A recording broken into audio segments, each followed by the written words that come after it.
আর আজকে যেটা আলোচনা করব যে পশ্চিমবঙ্গ সরকারের যে সব ডিস্ট্রিক্টে যে সমস্ত রেজিস্ট্রেশন যেরকম সাইট রেজিস্ট্রেশন করা হয় এই রেজিস্ট্রেশনটা প্রতি বছর কিন্তু রেনিউ করতে হয়।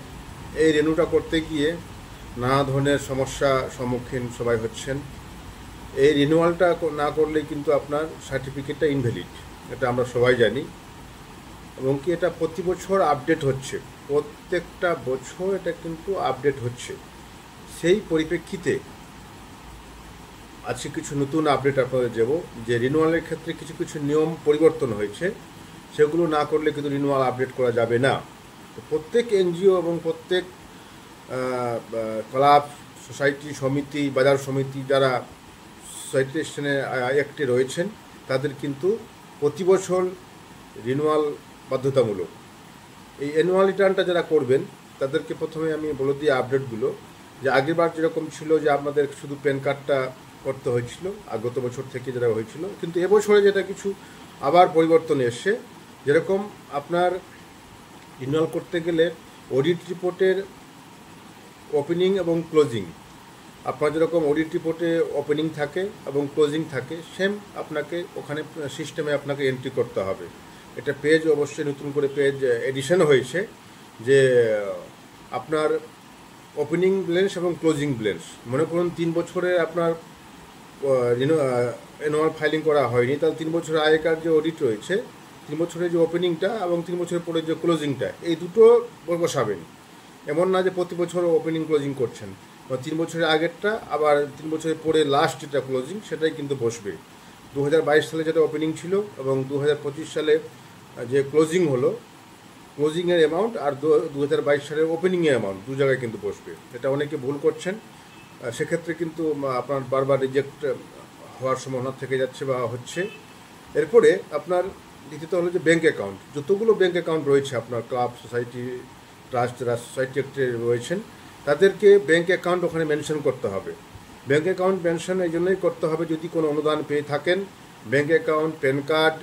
এবার আপনি যদি কোনো অনুদান পেয়ে থাকেন, মনে করুন কোনো অনুদান পেয়েছেন, কথা আপনি যদি দুর্গাপূজার যে গত বছর যে আপনি ওই অনুদানটা পেয়েছিলেন যে সমস্ত ক্লাব, সেগুলোর কিন্তু ইউটিলাইজেশন সার্টিফিকেট দেওয়া হয়েছে কি না এবং কত টাকা গ্রেন্ট পেয়েছিলেন সেগুলো কিন্তু ওখানে মেনশন করতে হবে। সেগুলো অপশনগুলো রয়েছে, সেগুলো কিন্তু ফুলফিল করতে হবে। এই পেজটা নতুন একটা এডিশন নিয়ে করেছে, সেখানে কিন্তু আপনার অনুদানের সমস্ত ডিটেলস কিন্তু দিতে হবে, না হলে কিন্তু আপনার রিজেক্ট হবে। এবং কি যদি মনে হয় যে না এটা ভুল তথ্য দিয়েছে, তাহলে কিন্তু পুরোটাই ক্যান্সেল করে দেওয়া হবে। এই জন্যই আপনাদেরকে ওই পেজটা কিন্তু সুন্দর করে আপনাকে ফিল আপ করতে হবে এবং ওই পেজ ছাড়া বাকি যেরকম ছিল সেরকমই থাকবে।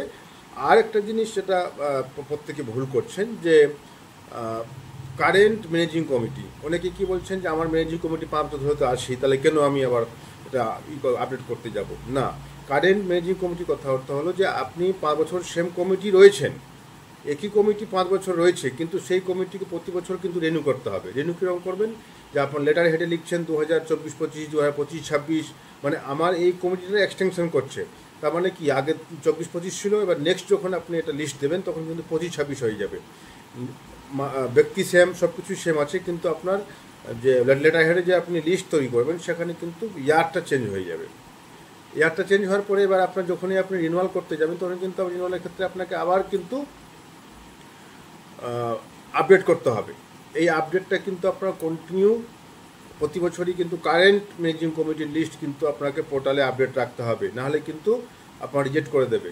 আমি সেম আবারও বলছি, যদি সেম থাকে তাও কিন্তু কারেন্ট মেম্বারের নাম কিন্তু সেম ওখানে আপনার আপডেট করতে হবে এবং লিস্টটাই কিন্তু আপনাকে আপডেট করে নিতে হবে যে 2025, 26, 27, যেরকম যত বছর চেঞ্জ হবে সেম লোক থাকলেও কিন্তু হেডলাইনটা ম্যানেজিং কমিটির লিস্ট 2025, 2026 এরকম 25, 26, 27 চলতে থাকবে, কিন্তু আপনার উপরে হেডিংটা চেঞ্জ করে নেবেন।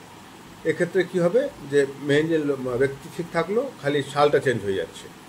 অ্যানুয়াল রিপোর্টও সেম, অ্যানুয়াল রিপোর্টে যারা নতুন নতুন কাজ করছেন তারা কিন্তু এডিশন করবেন। এই তিনটে যে পার্ট রয়েছিল, এই তিনটে পার্ট কিন্তু আপনাদেরকে আবার আপডেট করে নিতে হবে। এবং কি প্রত্যেকের ক্ষেত্রেই যারা অ্যানুয়াল রিটার্ন নিজেই করছেন বা কাউকে দিয়ে করাচ্ছেন, এই তথ্যগুলো কিন্তু অবশ্যই দিতে বলবেন না হলে কিন্তু পরবর্তী ইন ফিউচারে কিন্তু আবার সমস্যা হবে। যদি কোনো কারণে যদি কোনো আপনারা নিশ্চয়ই জানেন যে অনেকগুলো রায় বেরিয়েছে যেগুলো আপনার ইউটিলাইজেশন সার্টিফিকেট বা আগের হিসাবটা দিতে চাইছে। আপনারা সব ক্লাবগুলো বা সোসাইটিগুলো যারা এরকম অনুদান সরকারি অনুদান পেয়েছেন তাদের হিসাবটা কিন্তু সম্পূর্ণ পরিষ্কার রাখবেন, এবং কি যেখানে আপনি অডিট করাচ্ছেন সেখান থেকে ইউটিলাইজেশন সার্টিফিকেট নেবেন। মনে করুন যে আমি দুর্গাপূজার কমিটি আমি এবারে অনুদান পেয়েছি, তাহলে আমি এবারে যে খরচা করে অডিট করে ইউটিলাইজেশন সার্টিফিকেট কিন্তু আপনাকে গ্রহণ করতে হবে। নাহলে কিন্তু ইন ফিউচারে ধীরে ধীরে কিন্তু এটা কঠিন হয়ে যাচ্ছে এবং কি জটিলতা সৃষ্টি হতে পারে। তার জন্য আপনারা এই বিষয়ে আপডেট থাকবেন এবং রিনিউয়ালের ক্ষেত্রে সততাভাবে আপনারা ডকুমেন্টগুলো সাবমিট করবেন এবং তথ্যগুলো সঠিক দেবেন। তাহলে আজকে এই পর্যন্তই, নমস্কার।